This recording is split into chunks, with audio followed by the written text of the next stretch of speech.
Hello everyone, this is a Dr. Daughtry. I hope you are doing really well. तो चलिए हम पढ़ रहे थे अपना इनऑर्गेनिक केमिस्ट्री का most important chapter chemical bonding. Chemical bonding में हम मोस्ट इम्पॉर्टेंट टॉपिक को डिस्कस कर रहे थे।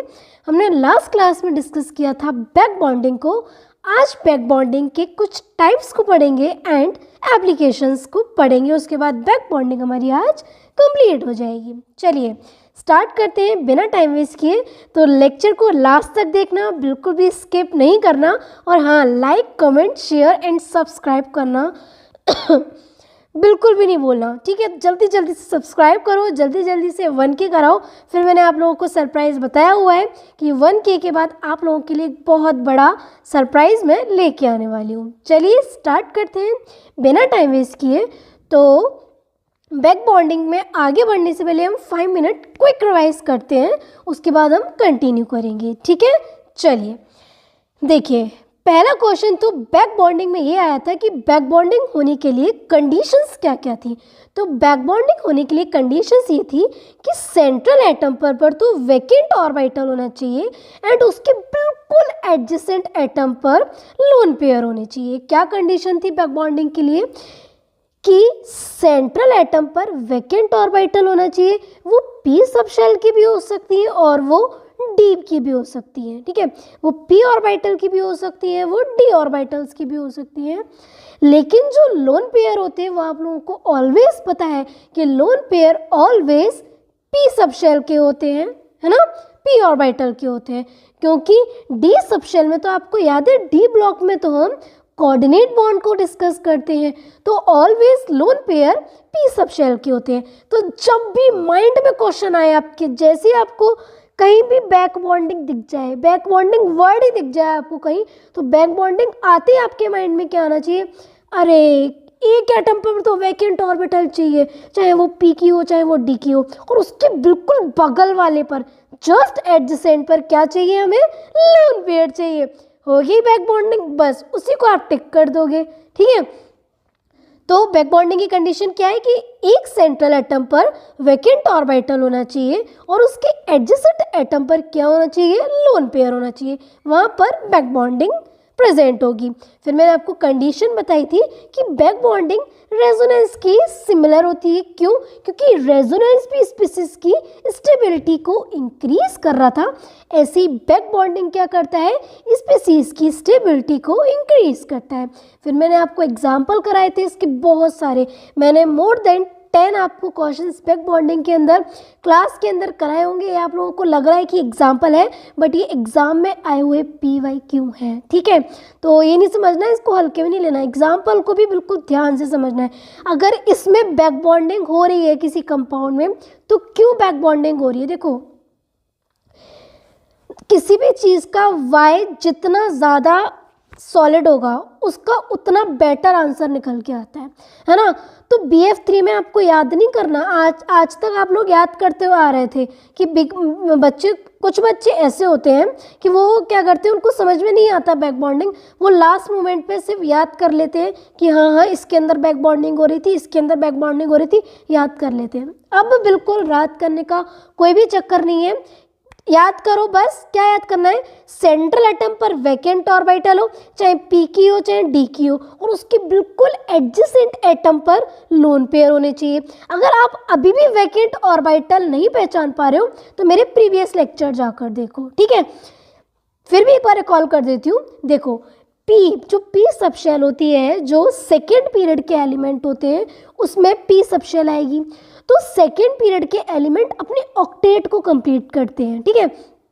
लेकिन सेकेंड पीरियड के जो नीचे वाले एलिमेंट होते हैं उनमें तो भरमार डी प्रेजेंट होती है, तो वहाँ पर बैक बॉन्डिंग इजीली हो जाती है। लेकिन पी ऑर्बिटल में तभी बैक बॉन्डिंग होगी, वहाँ देखना पड़ेगा आपको उसका कन्फिग्रेशन लिखकर कि वहाँ प्रेजेंट होगी या नहीं होगी। अगर नहीं समझ में आ रहा है वैकेंट ऑर्बिटल तो मेरे प्रीवियस लेक्चर जाकर देखो, ओके बच्चे। चलिए, तो मैं एक दो क्वेश्चन और रिवाइज करा दे रही हूँ, ठीक है। अगर किसी ने नहीं देखा है तो जाकर देख लो फटाफट से। पहला एग्जाम्पल मैंने कराया था BF3 का। BF3 में क्या बैक बॉन्डिंग हो रही थी? बताओ मैम ये सेकेंड पीरियड का, इसमें वैकेंट ऑर्बिटल तो होगी ही नहीं, क्योंकि वैकेंट ऑर्बिटल तो सेकेंड पीरियड के नीचे वाले एलिमेंट्स में हो रही है। देखो जब भी बैक बॉन्डिंग, पहली बात तो आपको आए ना, तो ऑलवेज देख लो अगर वो थर्ड पीरियड का एलिमेंट दिख रहा है और उसके बिल्कुल बगल वाले पर लोन पेयर प्रेजेंट है, तो उसको बिना सोचे समझे आंसर दे देना, ठीक है। सोचना वहाँ है जब पी की बात हो रही है, वैकेंट ऑर्बिटल की, ओके। तो जैसे कि उसमें से एक एग्जांपल है BF3।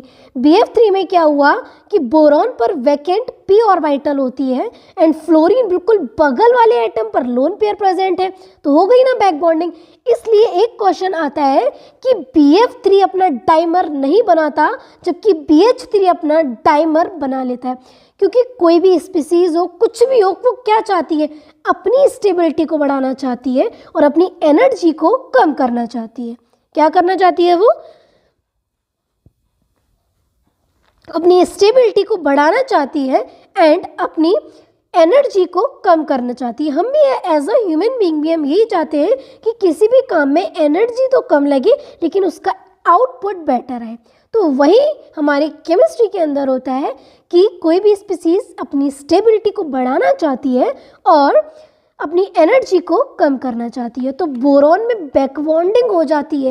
इस वजह से BF3 अपना डाइमर नहीं बनाता जबकि BH3 में बॉन्ड, क्या बैक बॉन्डिंग होगी, आप लोग बताओ फटाफट से, क्या होगी, नहीं होगी। क्यों नहीं होगी मैम, वैकेंट पे p ऑर्बिटल तो है लेकिन हाइड्रोजन पे कहाँ दिख रहे हैं, हाइड्रोजन पे कहाँ लोन पेयर है, किसको देगा ये, इसमें तो लोन पेयर ही नहीं है देने के लिए, भले ही बोरॉन पर वैकेंट ऑर्बिटल है। तो यही आंसर है कि BF3 जो था वो बैक बॉन्डिंग में पार्टिसिपेट कर लेता है जबकि BH3 अपना डाइमर का फॉर्मेशन कर लेता है, ठीक है। तो मैंने इसके एग्जाम्पल कराए थे आपको बहुत सारे, आप लोगों ने करे होंगे, लास्ट क्लास नहीं देखी तो फटाफट से जाकर देख के आओ ना, जाओ जल्दी से। फिर एक और मैंने एग्जाम्पल कराया था इनऑर्गेनिक बेंजीन, ये तो आपका फ्रेंड है, बेंजीन का ही फ्रेंड इनऑर्गेनिक बेंजीन। क्या एग्जाम्पल था, B3N3S6 के, इसमें बैक बॉन्डिंग होगी, इसको नोट को हाइड कर लो, आप अपने मन से बताओ होगी बैक बॉन्डिंग, बिल्कुल होगी। बोरॉन पर वैकेंट p ऑर्बिटल होती है, नाइट्रोजन पर देने के लिए लोन पेयर है, तो यहाँ पर बैक बॉन्डिंग हो जाएगी। कौन सी बैक बॉन्डिंग होगी, p पाई, क्योंकि नाइट्रोजन पर p सबशेल वाले लोन पेयर हैं, बोरॉन पर वैकेंट p ऑर्बिटल है, पाई इसलिए बोला क्योंकि पहले से इसमें एक बॉन्ड बन रहा है। जब भी बैक बॉन्डिंग से बॉन्ड बनता है तो आपको पता है कि दो एटम के बीच पहला बॉन्ड ऑलवेज सिग्मा होता है, तो इनमें पहले एक बॉन्ड तो प्रेजेंट है, जो दूसरा बॉन्ड आएगा वो ऑलवेज पाई आएगा। Is that clear? चलिए अब आते हैं टाइप्स ऑफ बैक बॉन्डिंग में। टाइप्स ऑफ बैक बॉन्डिंग के 2 टाइप्स होते हैं, एक होती है p पाई बैक बॉन्डिंग और एक होती है p पाई d पाई बैक बॉन्डिंग, या फिर उसको ही हम बोलते हैं d पाई p पाई बैक बॉन्डिंग। p पाई बैक बॉन्डिंग क्यों बोला गया, बिकॉज अगर सेकेंड पीरियड का कोई एलिमेंट है तो उसमें p ऑर्बिटल यूज होगा, इसलिए एक p हो गया, एंड दूसरा लोन पेयर भी मान लो p के ही होते हैं, तो p इससे आ गया। पाई क्यों बोला गया, अभी बताया कि उसमें पहले तो एक बॉन्ड प्रेजेंट होगा, जब बैक बॉन्डिंग में से एक एटम दूसरे एटम को देगा तो कौन सा बॉन्ड बनेगा, वो पाई बॉन्ड बनेगा, इसलिए उसका नाम क्या हो जाएगा, p पाई बैक बॉन्डिंग।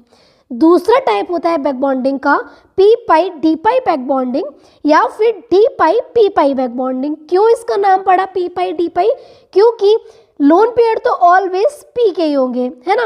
अब यहाँ पर सेकेंड पीरियड से नीचे वाले एलिमेंट आ गए तो वहाँ तो p यूज नहीं होगी, क्योंकि p तो वैकेंट किसी में ही होती, मैं बता दूं और फाइन कर दूं, p ऑलवेज पता है कहाँ आएगा, या तो बोरॉन में आएगा, या फिर आपको याद है कार्बन मोनोऑक्साइड एक कार्बन का ऐसा कंपाउंड है जो ग्राउंड स्टेट में बनता है, इसलिए कार्बन में भी वैकेंट p ऑर्बिटल होती है, ठीक है। बाकी आपको सब भी दिखे सेकेंड पीरियड से नीचे वाले एलिमेंट, उनमें ऑलवेज d ऑर्बिटल ही वैकेंट होगा, इसलिए p मतलब वैकेंट ऑर्बिटल तो d का है और जो लोन पेयर देने वाला है वो कौन सा है, p का है, इसलिए नाम क्या पड़ गया, p t।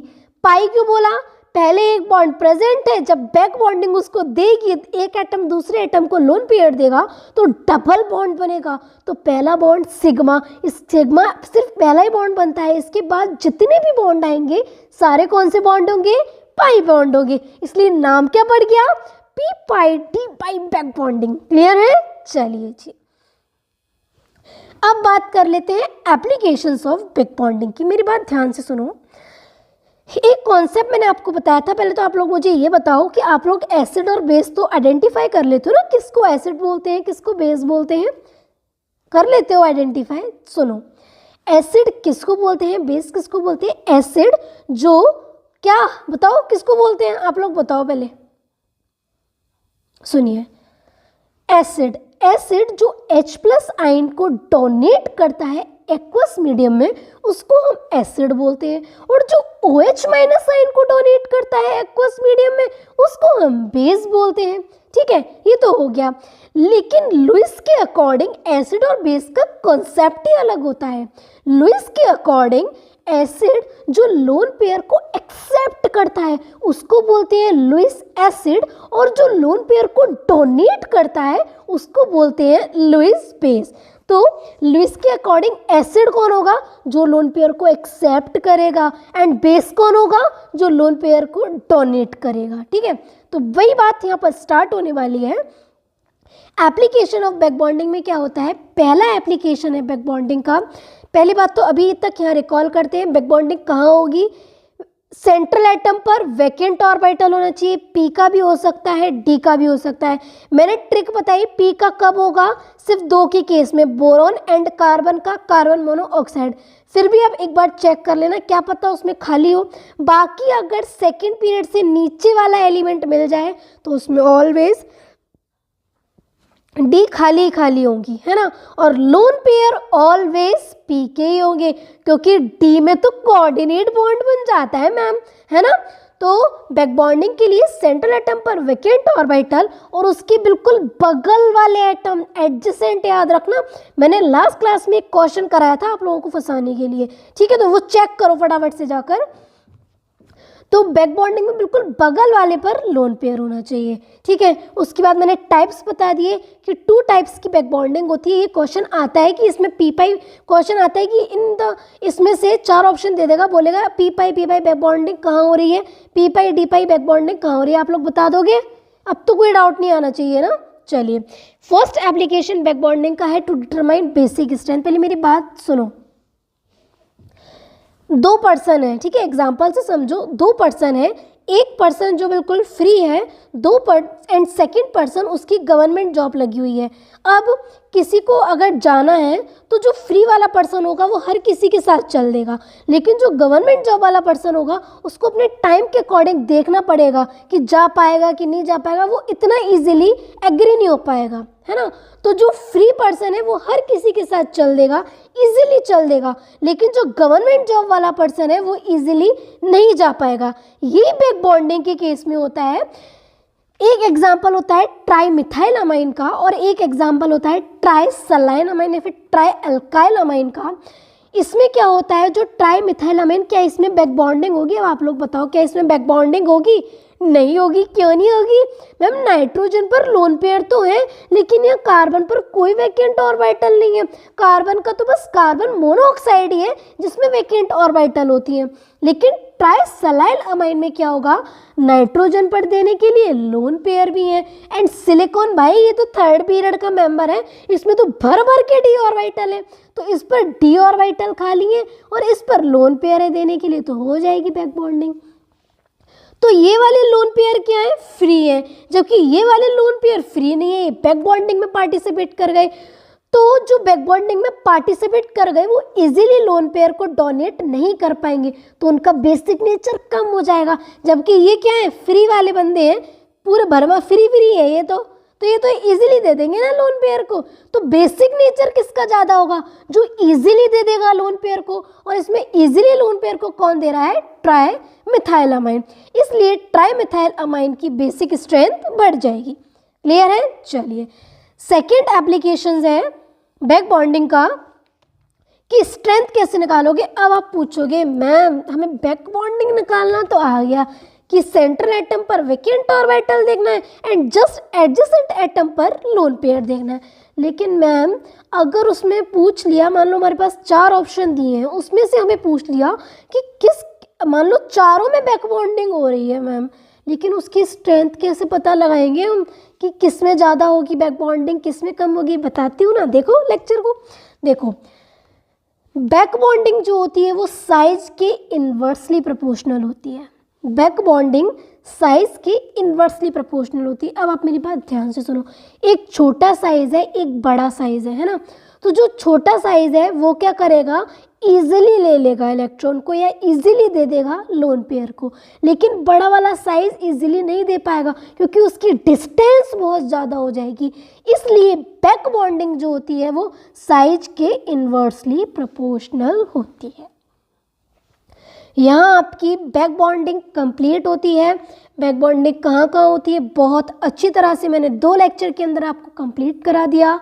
Types of back bonding करा दिया and third application of back bonding करा दिया। ठीक है, अब एक एग्जांपल है CuSO4.5H2O, ये पूछ लेते हैं तो मैंने सोचा मैं इसी में कवर कर देती हूँ। ठीक है, क्योंकि नेक्स्ट क्लास में हम इनट पेयर इफेक्ट एक बहुत इंपॉर्टेंट टॉपिक को डिस्कस करेंगे, तो इसको अभी यहाँ डिस्कस कर लेते हैं, इनट पेयर को नेक्स्ट क्लास में करेंगे। बैक बॉन्डिंग आपकी कंप्लीट हो गई है। अब क्या करना है, बैक बॉन्डिंग का लेक्चर देखो, ठीक है, नोट्स बनाओ प्रॉपर, उसके बाद बस PYQ करने हैं क्योंकि क्लास में आपको समझ आ गई है।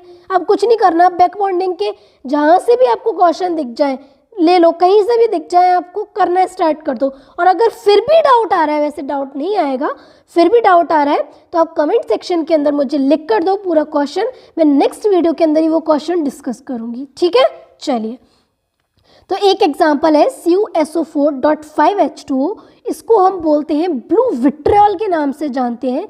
ये इसकी स्ट्रक्चर इस तरीके से होती है, ये एग्जिस्ट करता है CuH2O का होल 4 SO4.H2O। देखो ये जो होता है ना, इसको ये कोऑर्डिनेशन में हम पढ़ेंगे।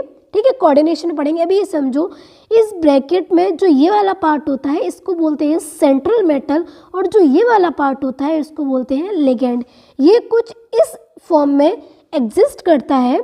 तो इसमें कोऑर्डिनेट जो होते हैं वाटर मॉलिक्यूल वो 4 होते हैं। देखो ये 4 वाटर मॉलिक्यूल कोऑर्डिनेट बॉन्ड है, क्योंकि ये जो लिगेंड है ना ये सेंट्रल मेटल एटम से कोऑर्डिनेट बॉन्ड के थ्रू अटैच रहता है। तो इसमें जो CuSO4.5H2O है, जिसका नाम ब्लू विट्रियल के नाम से जानते हैं, तो ये एग्जिस्ट करता है CuH2O का होल 4 SO4.H2O। मतलब ये 4 बॉन्ड तो कोऑर्डिनेट बॉन्ड के थ्रू अटैच होंगे, और जो ये एक हाइड्रोजन H2 है ये हाइड्रोजन बॉन्डिंग के फॉर्म में एग्जिस्ट करेगा।